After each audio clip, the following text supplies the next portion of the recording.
예배 오신 여러분을 환영합니다. 오늘 여호수아 2장 1절부터 14절까지의 말씀을 가지고 하나님의 실패라는 제목으로 좀 말씀을 나눠보도록 하겠습니다. 지난 시간에 이방 여인이었던 기생이었던 라합이 그녀의 선택, 그녀의 어떤 결정을 통해서 하나님의 편에 서는 것이 어떤 것인가라는 부분에 대해서 말씀을 나눴습니다.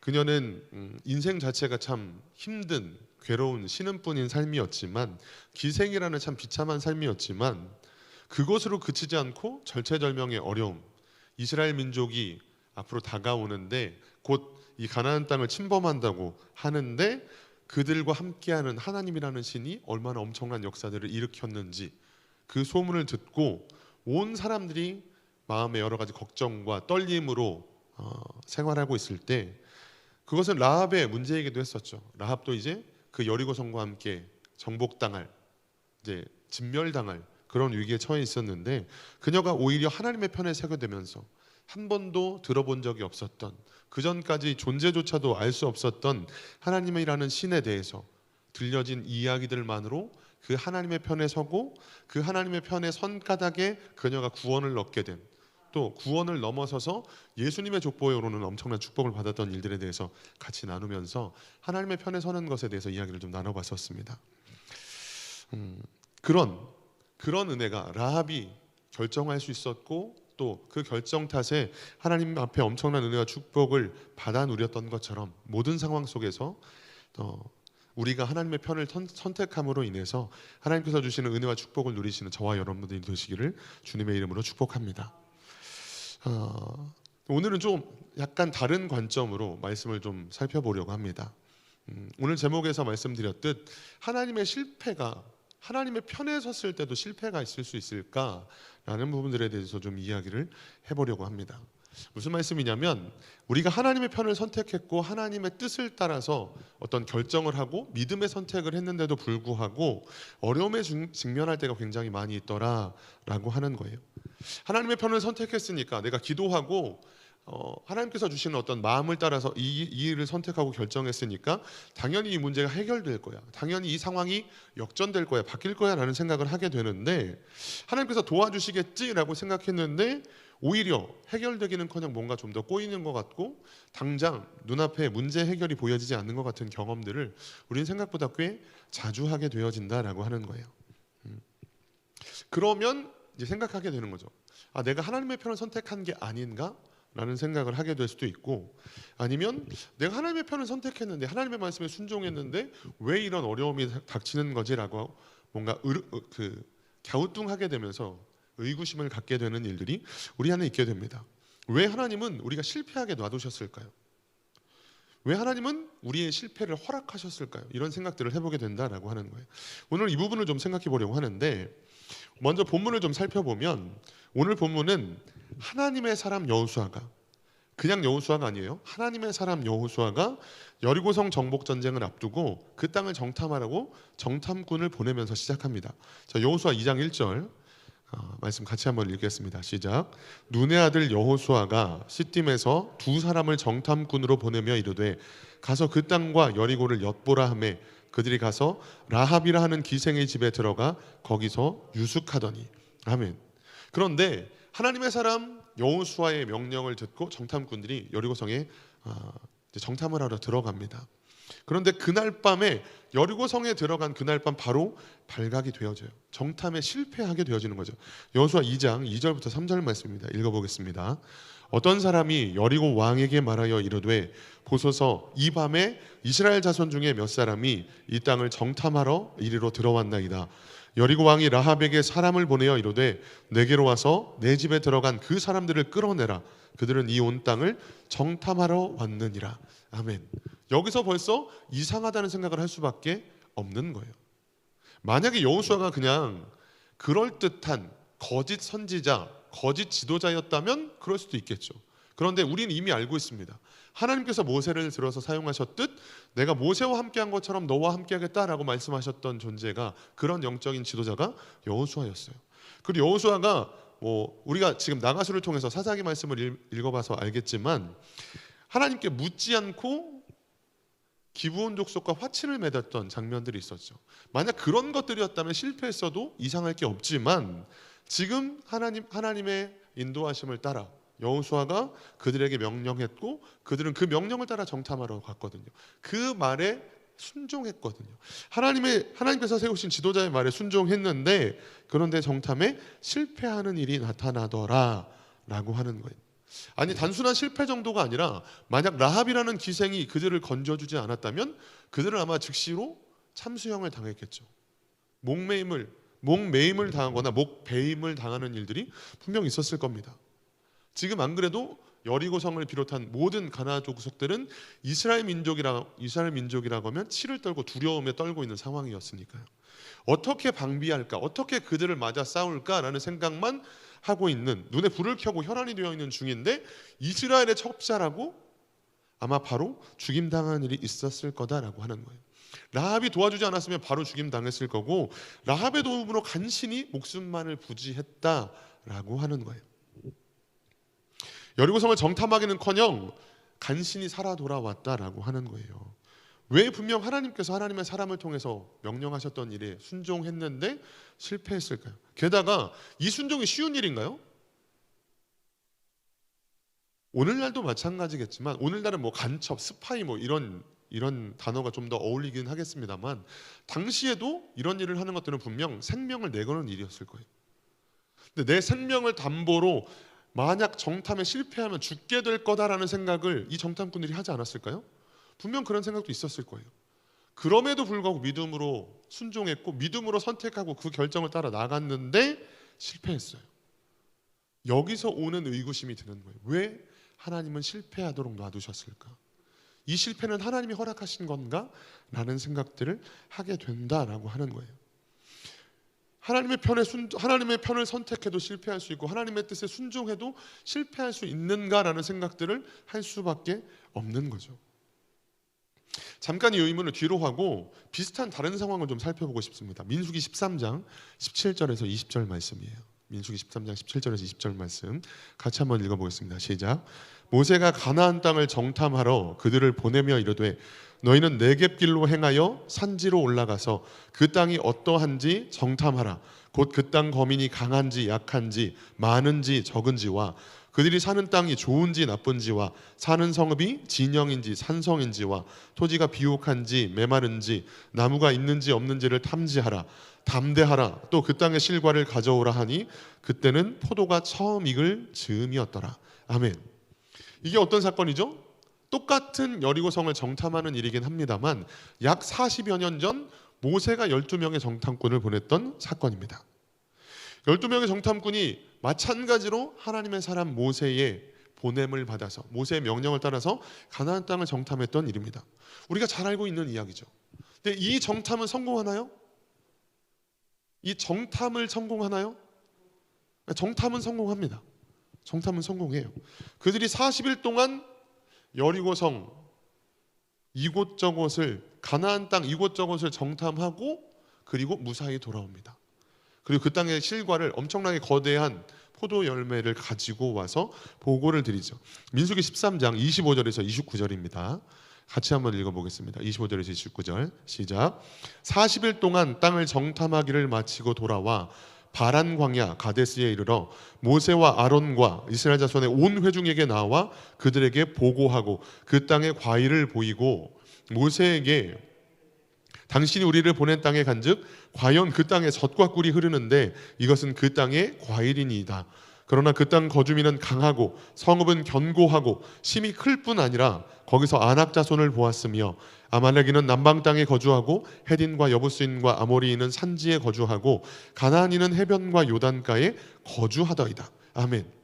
12명의 정탐꾼들이 40일 동안 가나안 땅 구석구석을 정말 온갖 정보를 다 캐와서 정탐에 성공하고 보고하는 장면이 우리가 방금 읽었던 말씀이에요. 그런데 그들은 지금 우리가 40년 후의 말씀을 먼저 봤었죠. 여호수아가 보냈던 그 2명의 정탐꾼이 정탐하러 들어가자마자 그날 밤에 바로 발각돼서 죽을 뻔한 정탐에 실패하고 간신히 목숨만 건져서 돌아오는 장면과 함께 우리가 지금 읽었던 민수기의 말씀은 완벽하게 정탐에 성공한 40여일 동안 그 땅의 모든 것을 살피고 그 땅의 과일까지도 짊어지고 돌아온 이 장면들을 우리는 보고 있다라고 하는 거예요. 그런데 그들은 분명 정탐에는 완벽하게 성공하긴 했습니다만 완벽하게 정탐에 성공한 내용을 가지고 하나님 앞에 이스라엘 백성들 앞에 부정적인 보고를 올리게 되는 거죠. 그리고 그 정탐의 내용으로 말미암아 오히려 하나님께 원망하는 일이 있게 됩니다. 그리고 하나님을 원망하다가 하나님의 징계의 메시지를 받게 되죠. 민수기 14장 1절부터 3절입니다. 민수기 14장 1절부터 3절 말씀 읽어보겠습니다. 시작. 온 회중이 소리를 높여 부르짖으며 온 회중이 소리를 높여 부르짖으며 백성이 밤새도록 통곡하였더라. 이스라엘 자손이 다 모세와 아론을 원망하며 온 회중이 그들에게 이르되 우리가 애굽 땅에서 죽었거나 이 광야에서 죽었으면 좋았을 것을 어찌하여 여호와가 우리를 그 땅으로 인도하여 칼에 쓰러지게 하려 하는가? 우리 처자가 사로잡히리니 애굽으로 돌아가는 것이 낫지 아니하랴 라고 원망을 하죠. 그리고 우리가 이미 잘 아는 대로 너희의 원망이 내 귀에 들린 대로 내가 그대로 갚아줄게. 그 40일의 하루를 1년으로 40년 동안 광야를 돌게 될 것이고 그리고 너희는 너희가 고백한 대로 그 땅에 들어가지 못한 채 죽게 될 것이다 라고 말을 합니다. 그게 민수기 14장 34절에서 38절의 말씀이죠. 자, 우리가 똑같은 정탐에 대해서 두 가지 장면을 살펴보고 있습니다. 여호수아를 통해 갔던 정탐꾼들이 가자마자 실패했던 장면, 그리고 모세를 통해서 모세의 명령을 받아서 정탐을 떠났던 12명의 정탐꾼이 40일 동안 가나안 땅을 완벽하게 정탐하는 정탐에 성공하고 그 이후에 있었던 장면들을 우리는 보았다라고 하는 거예요. 여기서 우리가 생각해 볼 수 있는 건 이겁니다. 우리 앞에 보이는 실패와 우리 앞에 보이는 성공, 그것 자체가 모든 것, 그것 자체가 전부는 아니다라고 하는 거예요. 특별히 실패가 눈앞에 보이는 실패가 전부는 아니다라고 하는 거예요. 만약 성공했는데 그 정탐에는 성공했는데 그것 때문에 오히려 원망하다가 40년 동안 광야를 돌게 되는 일이 있다면 그럼 이건 성공인가요? 실패인가요? 지금 당장의 실패가 오히려 더 나을 수 있다라고 하는 거예요. 처음에 드렸던 질문을 다시 상기해 보시겠어요? 오늘 이 말씀을 나누면서 가장 처음에 드렸던 이야기가 뭐죠? 하나님의 편을 선택해도 실패할 수 있는가? 하나님의 말씀을 순종했는데도 실패할 수 있는가? 문제가 생길 수 있는가? 여전히 어려움을 맞닥뜨릴 수 있는가? 라는 부분에 대한 이야기를 우리는 나누고 있습니다. 그리고 두 사건을 보고 있는 거예요.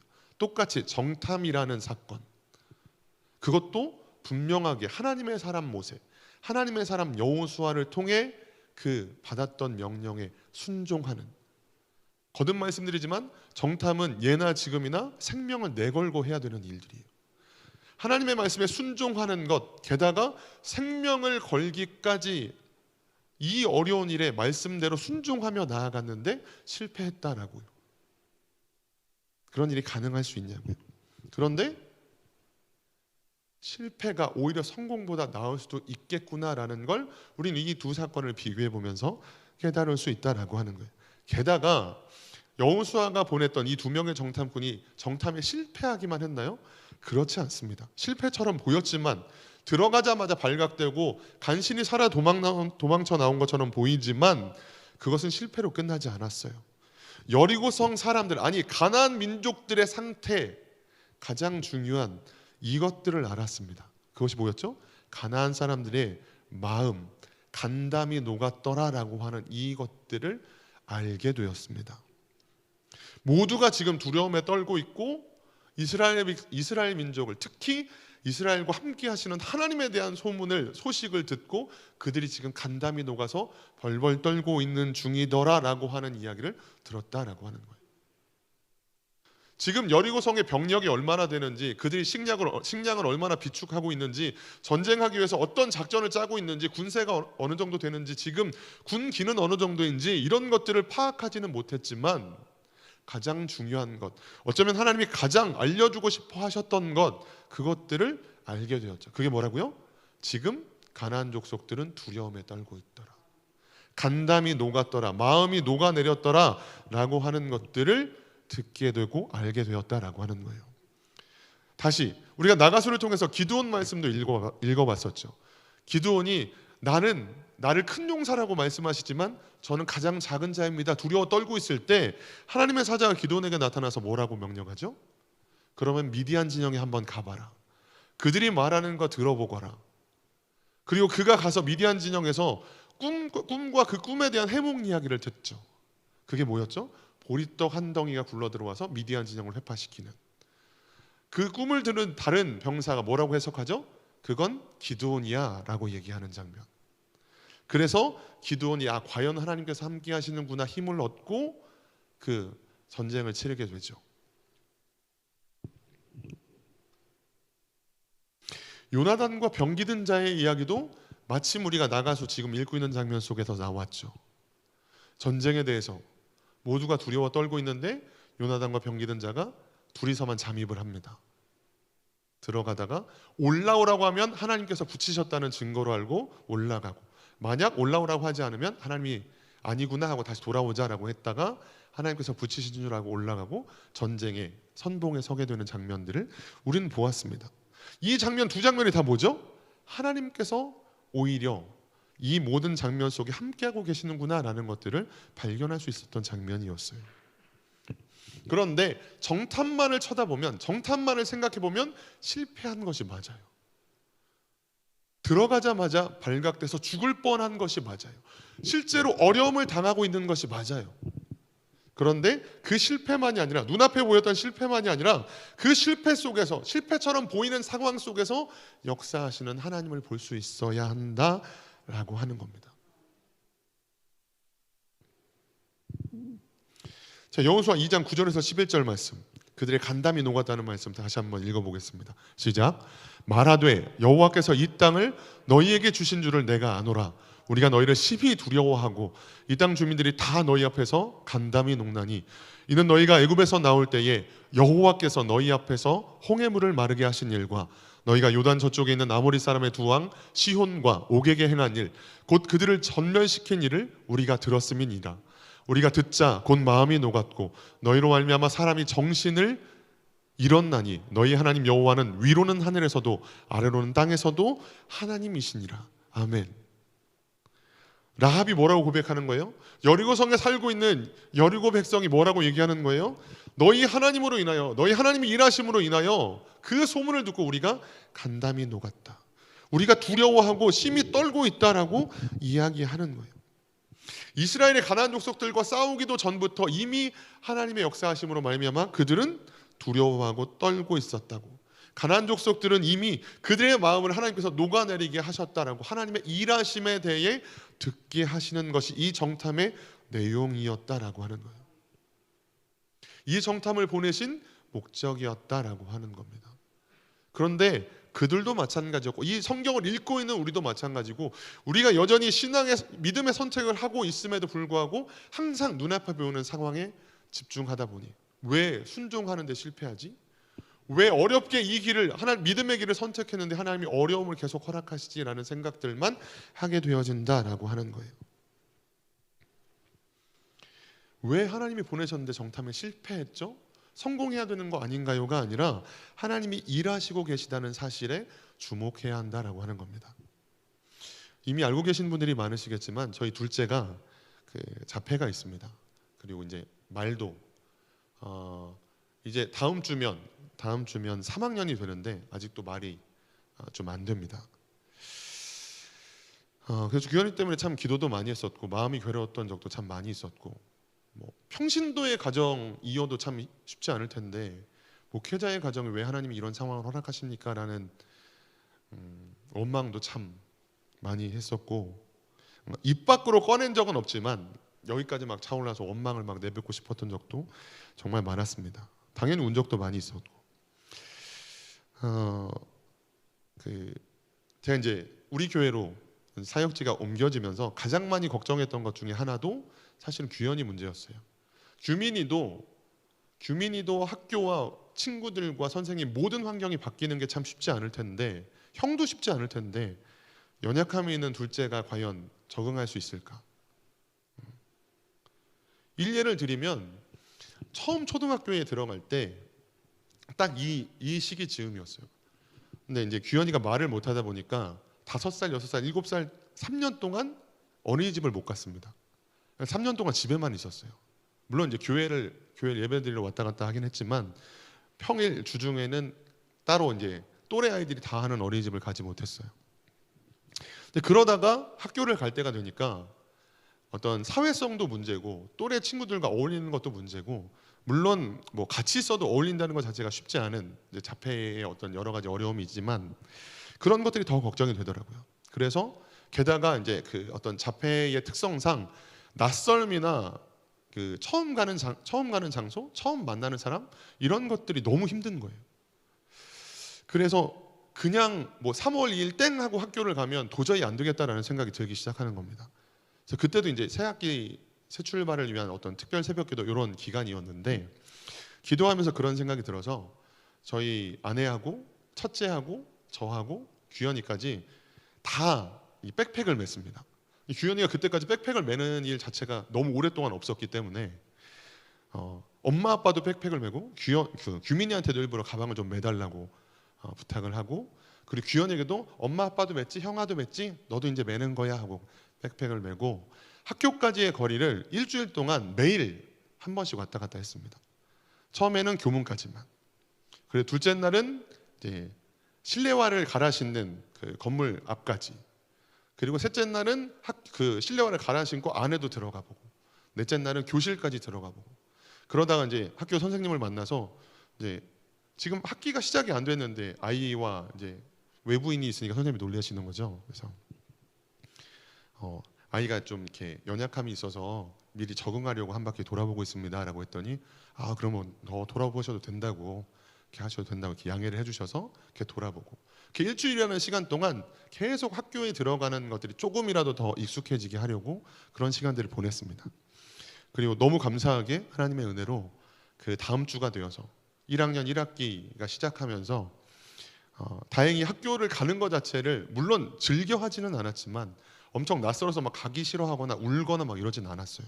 학교를 들어갔고 그렇게 순탄하게 학기가 시작됐습니다. 물론 순탄이라는 표현이 적절하지 않은, 당연히 어려움도 있었고 선생님이 아이가 뭐 좀 이렇게 적응이 안 돼요, 뭐 수업이 안 돼요, 오히려 규현이 때문에 방해가 돼요라는 일들도 굉장히 많았습니다. 어쨌든 그런 과정들이 쭉 있었는데 그렇게 이제 1학년을 마쳤어요. 근데 2학년이 되어서 어느 날 갑자기 그런 생각이 들었습니다. 그러니까 저희들 입장에서는 아이가 교문 안에 혼자서 들어가는 것 자체가 너무 감사한 거예요. 이게 되게 하나님의 은혜다, 너무 감사하다. 그리고 무사히 들어갔으니까 한편으로는 안심을 하고 집에 갔다가 볼일을 보고 또 이제 하교할 때쯤 돼서 또 데리러 오고 뭐 이렇게 했던 거죠. 근데 어느 날 딱 들여보내고 나서 그런 생각이 드는 거예요. 이 교문을 들어가고 나서, 특별히 그 처음에 건물 안으로 들어갈 때까지는 시야 안에 보이잖아요. 근데 건물 안으로 들어가고 나면, 시야 밖으로 사라지고 나면 여기서부터는 오롯이 하나님의 영역이구나, 진짜 기도할 수밖에 없는 영역이구나. 규현이가 어떻게 지내고 있는지, 선생님이 뭐 예를 들면 우리들에게는, 학부모에게는 뭐 잘 지내고 있어요라고 말하지만 뭐 앞에서는 뭐 예를 들면 매를 들 수도 있는 거고 뭐 짜증을 낼 수도 있는 거고, 정말 막 별의별 생각들이 다 들기 시작하는 거예요. 그래서 눈에 보이는 것, 아이가 학교까지 그렇게 큰 거부 반응을 보이지 않고 들어간 것만으로 그냥 안심하고 있었는데, 사실은 지금부터가 정말 하나님께서 도와주셔야 될 영역이고 하나님께 온전히 맡길 수밖에 없는 영역이구나라는 생각이 들더라고요. 이걸 지금까지 나눴던 말씀으로 적용해 보면 이런 거예요. 만약 아이가 학교 가는 걸 엄청 떼쓰고 울고 가기 싫어라고 하면, 그렇게 해서 들여보내면 왜 이렇게 들어가는 게 힘들지? 근데 어쨌든 들어갔으니까 다행이다라고 생각할지 모르지만, 반대로 애가 순탄하게 그냥 뭐 별다른 반응 없이 울지도 않고 거부만 하는 거 없고 그냥 뭐 천천히 걸어서 들어갔다라고 하면, 이건 순적히 이루어진 성공인가요? 그것만으로 판단할 수 없는 거죠. 내 눈에 보였던, 부모의 눈에 보였던 그 상황만으로 성공과 실패를 판가름할 수 없는 거죠. 그 안에서 과연 아이가 어떻게 지내고 있는지, 친구들과 어떻게 지내고 있는지, 선생님과는 과연 잘 지내고 있는지, 왜 학기 중에 그 정기적으로 선생님과 이렇게 전화 통화를 하잖아요. 그럼 뭐 규현이가 오늘은 어땠어요? 어떻게 지내고 있어요? 친구들과 어떻게 지내고 있고 규현이 때문에 수업이 뭐 진행이 안 돼 이런 얘기들을 들을 수밖에 없는 거예요. 사실 그렇기도 하고 집에서 하는 행동을 봐도 얼마든지 그렇게 상상이 되거든요. 그래서 교문 안에 들어간 이 순간부터가 내 시야 밖에서 우리 시야 밖에서 사라진 그 순간부터는 진짜 하나님께 맡길 수밖에 없는 영역이구나라는 생각들을 하게 되어지더라라고 하는 거예요. 그래서 그때부터 기도한 게 뭐였냐면 하나님께서 선생님의 마음을 만져주시길, 하나님께서 선생님과 친구들에게 규현이를 불쌍히 여기는 마음을 주시길, 하나님과 사람 앞에 규민이와 규현이가 사랑스러워 갈 수 있도록 은혜를 누릴 수 있도록 도와주세요라는 기도를 하기 시작했어요.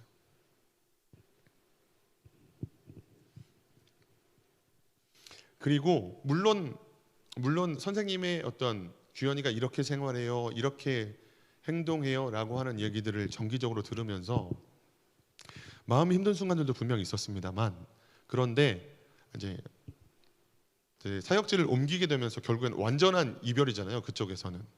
근데 그때 선생님이 해주셨던 이야기들, 중간중간 친구들이 규현이를 귀엽다고 말하면서 막 이렇게 웃으면서 인사해주는 말들, 물론 규현이는 거기에 대꾸하지 않았습니다만 그런 장면들만으로도 하나님께서 사랑을 입게 하셨구나, 은혜를 입게 하셨구나라는 장면들을 보기도 했었습니다.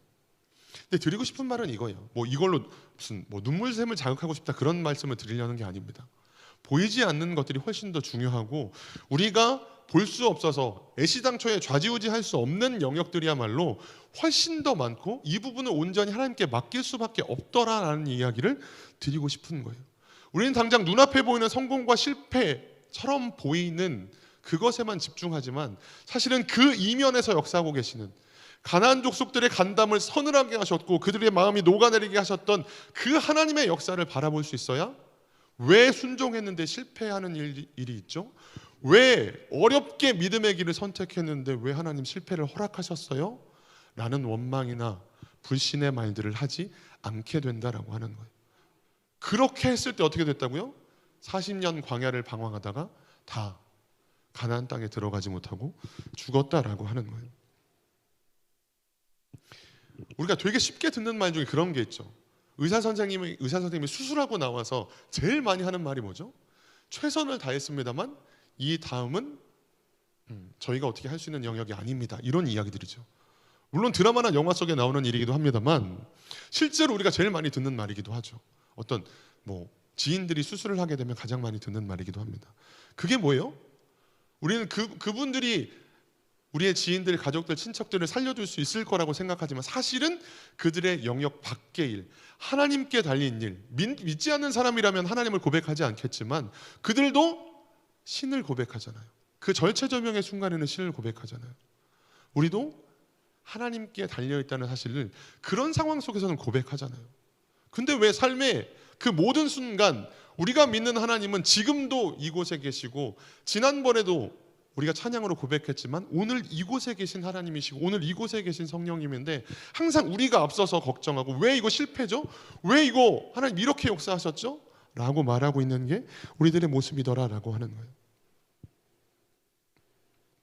본문을 통해서 깨달을 수 있는 것 또 한 가지는 결국 여리고성 전투는 이스라엘 백성들이 그 땅을 분명하게 정탐하기만 하면 이길 수 있는 전쟁이 아니었어요. 애시당초에.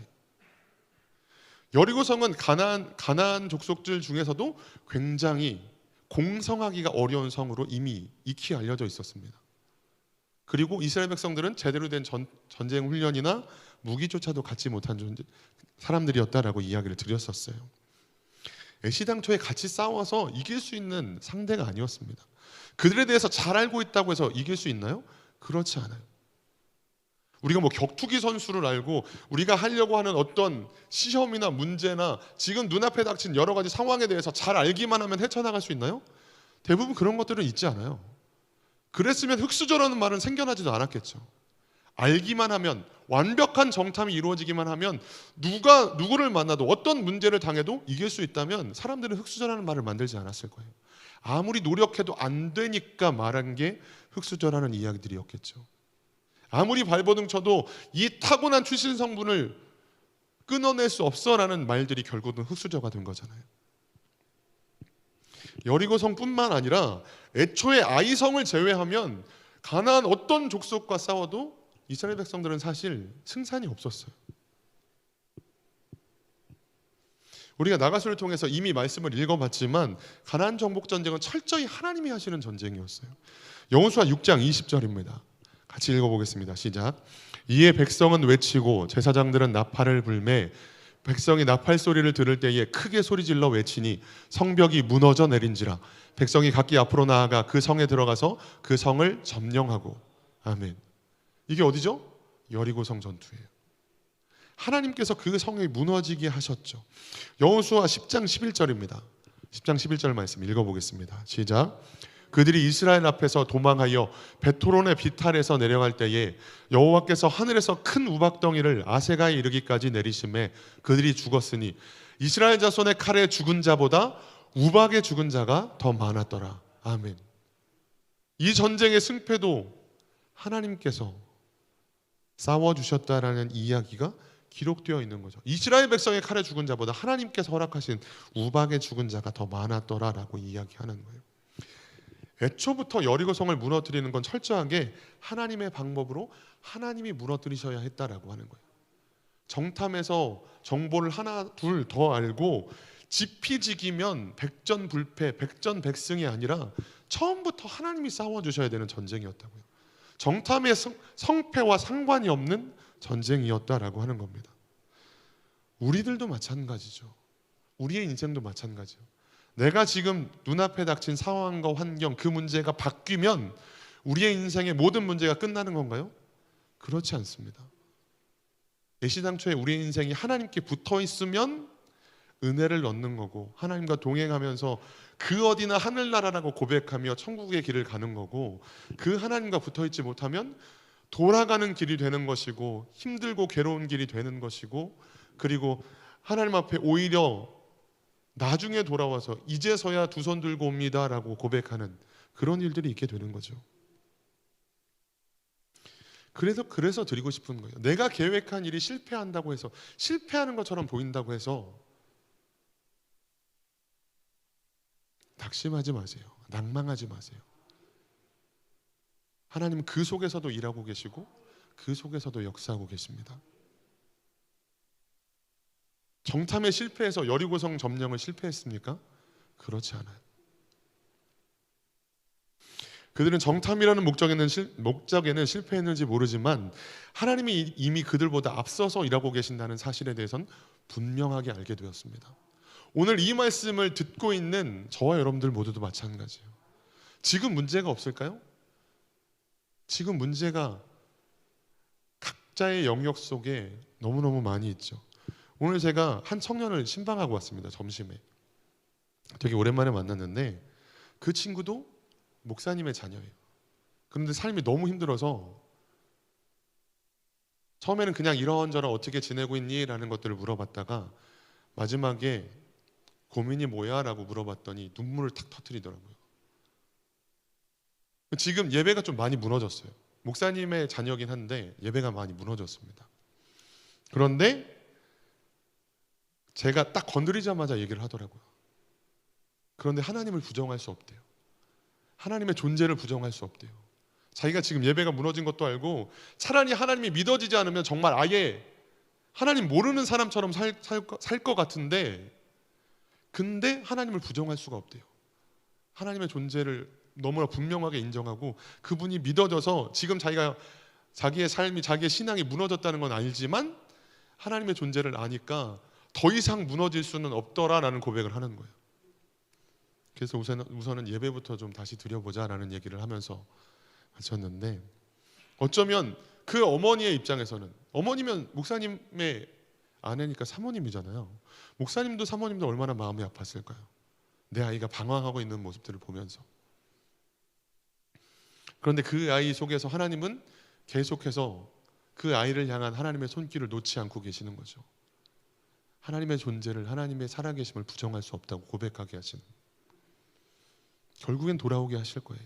다시 예배가 회복되게 하실 겁니다.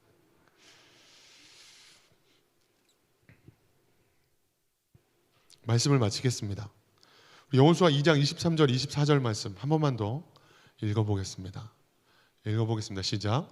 그 두 사람이 돌이켜 산에서 내려와 강을 건너 눈의 아들 여호수아에게 나아가서 그들이 겪은 모든 일을 고하고 또 여호수아에게 이르되 진실로 여호와께서 그 온 땅을 우리 손에 주셨으므로 그 땅의 모든 주민이 우리 앞에서 간담이 녹더이다 하더라.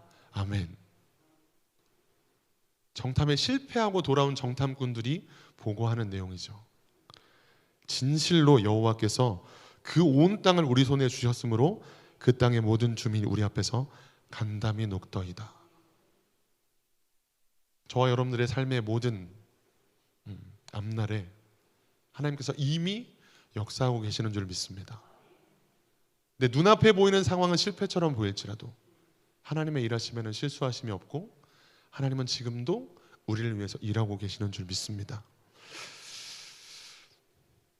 최근에 그 유튜브에서 유튜브가 아니라 인스타군요. 인스타에 그런 이야기가 나오더라고요. 인생에는 성공과 실패가 있지라고 누가 물어보는 거예요. 강연을 하는 어떤 사람이 인생에는 성공과 실패가 있죠? 라고 물어보더라고요. 인생에는 성공과 실패가 있나요? 인생에는 성공과 실패가 있나요? 아니죠. 인생에는 성공과 그 성공으로 가기 위한 과정이 있을 뿐이죠. 실패는 끝날 때, 삶을 마감했을 때 내 인생은 성공이야 실패야 라는 말을 할 수 있겠죠. 인생에는 성공과 성공을 위한 과정밖에 없다라고 얘기를 하더라고요. 근데 그 얘기를 듣는 회중들도 그렇고 저도 진짜 맞는 말이다라는 생각들을, 물론 그런 어떤 신앙적인 이야기는 아니긴 했습니다만 고개를 되게 끄덕이게 되는 말이었어요. 우리는 지금 우리가 집중해야 되는 건 눈앞에 보이는 성공 실패처럼 보이는 장면이 아니라 내가 과연 하나님의 편에 서 있는가, 내가 과연 하나님의 말씀을 붙잡고 있는가, 그 말씀에 순종하고 있는가. 그렇다면 이 두 명의 정탐꾼의 마지막 보고처럼 과연 여호와께서, 진실로 여호와께서 그 온 땅을 우리 손에 붙여주신 까닭에 그들의 간담이 녹더이다 라고 고백하는 이런 일들이, 그렇게 오늘도 내가 하나님의 편에 서 있는가를 다시 한번 확인하시고, 그렇다면 눈에 보이는 실패와 성공에 마음을 너무 내주지 마시고 다만 하나님을 붙잡고 하나님의 편에 서서 나아가실 수 있기를 주님의 이름으로 축복합니다.